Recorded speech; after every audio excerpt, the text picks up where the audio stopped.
everyone, and welcome back to Chronically Chill. My name is Lexi, and I will be posting every Wednesday. Today's video is called the Spoonie Tag, and I have the questions, wrote them down, and I will go ahead and answer them. Question number 1, what is your diagnosis? I have allergic bronchopulmonary aspergillosis fumigatus, or ABPA, hyperimmunoglobulin E syndrome, or HIES, primary autoimmune, vocal cord dysfunction, chronic pulmonary disease, anaphylaxis, seizure disorder, neuropathy, chronic fatigue syndrome, and chronic adrenal insufficiency. Question number 2. What is the hardest part about having a chronic illness? I think the hardest part about having a chronic illness is probably that a lot of people don't understand, or if they do want to understand, they don't have the right information. So, you always get the stigmas surrounded by it, which I'll go into detail later. But I think the hardest part is people don't understand, and a lot of people don't want to understand.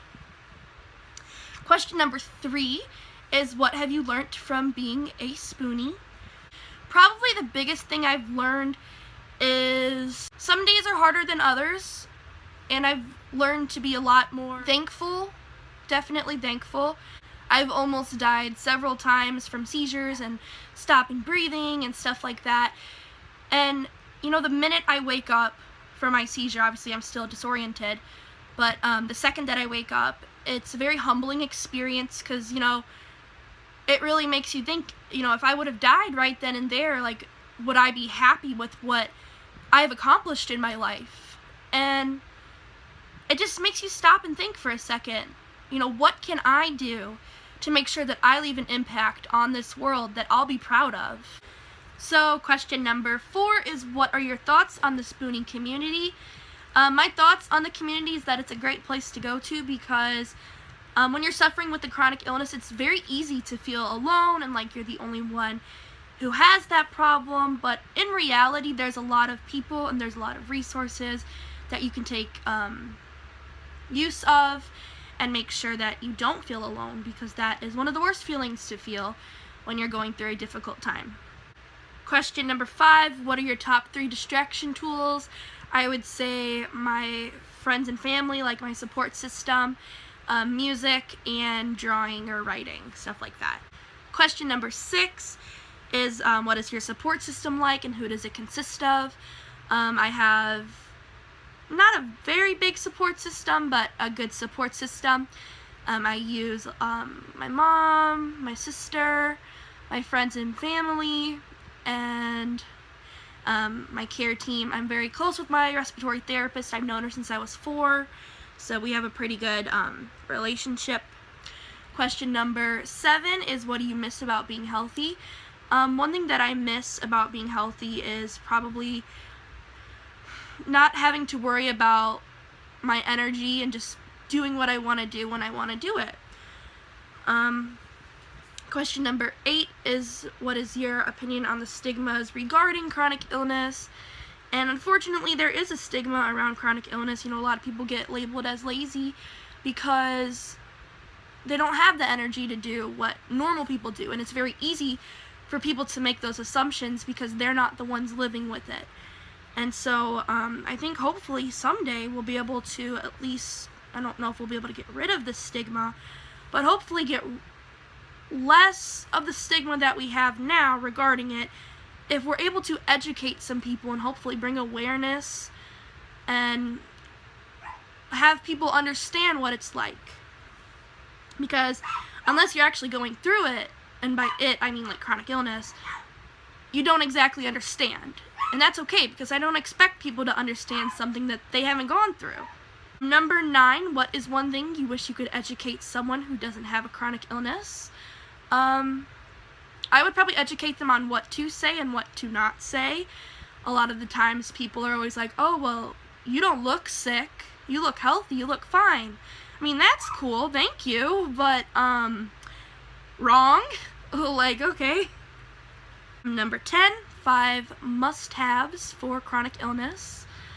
I would say lots of blankets. Blankets, pillows, Netflix, socks, support, and lemon water. I know that probably sounds really weird, but for me, I always get dehydrated really super easy. And lemon water, I can drink glasses upon glasses of it. Question 11, what triggers your flares? Probably like overworking my body. Like when I go to school, I'm usually only able to go for like 1 to 2 days a week. So if I try to go like 3 days in a row, you know, I'll have a huge setback. And a lot of the time, the tests that I have to take are very strenuous. I mean, tests as like doctor's appointments tests. Sometimes it can be the weather. It can be if I have like another sickness going on, like if I have a sinus infection or like a normal person's sickness, that can cause me to be in the hospital for days upon weeks. So that's that. Number 12, how has your social life changed? It has changed a complete 180 degrees. I had a lot of friends before I was sick, and now I don't have that many friends, but the friends that I do have I cherish because I understand, you know, it's hard to have a friend who's constantly in the hospital, never at school, stuff like that. It's hard to make friends at school if you're never there. So, question number 13, has being sick changed me, and if so, how? Being sick has definitely changed me to make sure that I am more grateful of what I have instead of focusing on what I don't have. It has given me the opportunity to make sure that I can help people in whatever way I can. For those of you who don't know, I do arts and crafts, and I sell them, and then I give the money to charity. Most of the time I give it to Ronald McDonald. I've also been looking into giving it to Make-A-Wish, as I am a Wish kid. If you guys would like a video regarding my trip, let me know, and I will be more than happy to make a video about that.